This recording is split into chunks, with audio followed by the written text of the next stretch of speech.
წარმოიდგინე, მაგიდაზე დევს ჩეკი $1,000,000-ით. ის შენია, შეგიძლია აიღო და წახვიდე, მაგრამ მე გთავაზობ მეორე ვარიანტს. ავაგდოთ მონეტა, თუ მოიგებ, მიიღებ ბევრად მეტს. თუ წააგებ, კარგავ ყველაფერს. იმ მილიონსაც კი, რას იზამ, გარისკავ? ზუსტად ეს არჩევანი დაუყენა რიჩარდ ბრენსონმა თავისი შოუს გამარჯვებულს, შონს. შონმა იფიქრა, ინერვიულად აიღო ჩეკი. მან უარი თქვა მონეტის აგდებაზე. იცით რა უთხრა მას ბრენსონმა? მონეტა რომ აგეგდო პატივისცემას დავკარგავდი შენს მიმართ. ბრენსონის მესამე ოქროს წესი. იყავი მამაცი, მაგრამ ნუ იქნები მოთამაშე. სიმამაცე არ ნიშნავს ბრმა რისკს.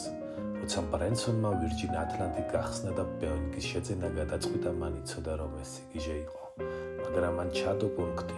თუ საქმე არ გამოვიდოდა, თვითმფრინავს უკან დააბრუნებდა.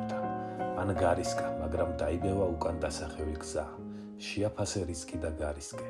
იწამე საკუთარი თავის, მაგრამ არასოდეს დადო ყველაფერი მონეტის აგდებაზე. ცხოვრებაში იღბალი არსებობს, მაგრამ წარმატება ეს გათვლილი სიმამაცეა. გამოიწერე გვერდი, წინ მეტი საინტერესო მონაკვეთია რიჩარდ ბრენსონის წიგნიდან „ჯანდაბას ყველაფერი აიღე და გააკეთე“.